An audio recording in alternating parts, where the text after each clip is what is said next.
Let me tell you a story about something that happened to me a long time ago. When I was a young fellow, I was a mechanic. And back in those days, mechanics didn't make any money. And I was one of them that fit that category very well. I was married, had one child, was working in a garage. And I'll tell you how little money I had. On the way to work, I would drive my old car, and I would take a guy called Danny Havrin, and he had even less money than I had.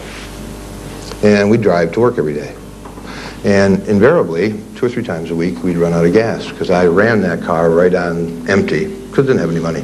Anyway, we'd run out of gas. We left a little early, in case that might happen, because it takes a little longer to push the car to the gas station than it does to drive. And this car was an old hunk of iron. It was an Oldsmobile, weighed probably over 5,000 pounds. So anyway, by the way, it gave me a good workout all the time, but we'd get to the gas station, we'd pool what little resources we had, take the change out of our pockets, and we might get all the way up to $1 worth of gas, and off to work we'd go. So to give you an idea, that was the position I was in. And I had this one daughter, and a year, nearly to the day later, we were fortunate enough to have a set of twins. Well, with all the joy that went with that, there was also some expense involved. The company I worked for paid, their hospitalization paid $150. That was to cover both the hospital and the doctor bill. Well, these 2 little buggers were premature, and they were in incubators, in isolettes. That's just an incubator with oxygen in it. And at the end of that process, the bill was $3,500 over the $150 that the hospitalization paid. Anyway, having said that, I had to go out and get a loan before I could bail them out of the hospital. They were in there for a couple, 3 weeks. And so I went to the bank, and I filled out a loan application. And I could tell by the way the guy was looking at the loan application that there didn't seem to be much hope there, and I didn't know what I was going to do, because there was no way I could get $3,500. But they gave me the loan, and I honestly tell you, I was really surprised. The only thing I can figure out in retrospect that possibly the bank manager was also on the hospital board, and they figured it'd be easier for the bank to collect it than the hospital. Anyway, I got the loan, and we were living in a 3-room apartment up over a garage, very small place, and we had my daughter in there with us. Well, there was just no room for another crib, much less 2 more cribs to put the twins in there, and we weren't going to have them sleeping in the living room, so we moved to another apartment. And it was a bigger apartment. Of course, it was also some more money. But that didn't help things, because we were on a tight string before that. But we were getting along, and we didn't have a lot of the social amenities that a lot of people have, or that we have now. But nonetheless, well, for example, you ladies in the audience will relate to this. We used to lug the diapers across to the laundromat, which was down the road. And the part that you'll probably really relate to is going in the blue water and wringing them out, before you put them in the plastic bag and take them down. But anyway, we were going along, and somehow or other, I decided that we were going to buy a house. It didn't make a lot of sense, but I decided we were going to buy a house. So I got another job, and found the house a little too soon. It was a house on a nice street, but it was in bad shape, bad repair. But it was cheap enough, and I had to borrow the down payment money. It was only $365, but I borrowed that as well. And we got into the house, and the house needed quite a lot of work. The back of the house, the roof on the back had been gone, and water had leaked in and had ruined all the ceilings in the back of the house. So before we could move in, we had to put a roof on the house. And it was toward the end of winter. It was in March or so. And so after the closing on the house, I went to the house. I couldn't wait to get there. I had the keys to my brand new house.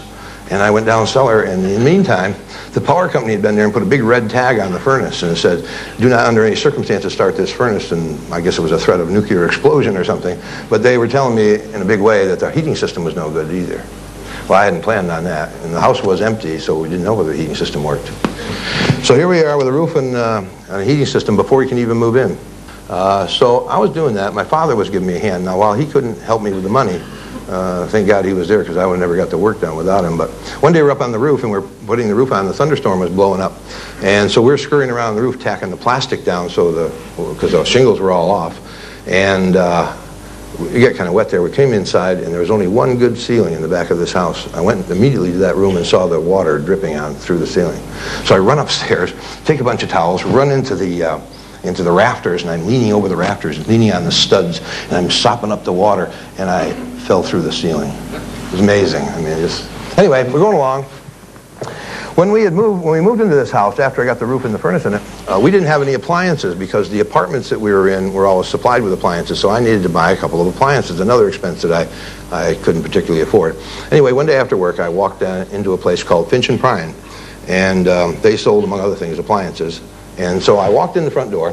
Coming right from work, I was a little dirty and a little scruffy, and I'm a little scruffy anyway, normally, but anyway, I walked in the door, and over in the corner was half a dozen salespeople standing there. And whatever salespeople do when they hang around together on those floors. Anyway, they were standing there, and when I walked in the door, I can remember this vividly. I can actually see myself. Anyway, walked in the door, and 4 or 5 of these guys head for the hills. You could see them look at me. They took one look at me, and they took off. And I can imagine what they were saying because I could see it in their face. Oh, Christ, there's another deadbeat. Let's get the hell out of here. And so they took off, and out of this emerged one guy was left there, and he walked right up toward me.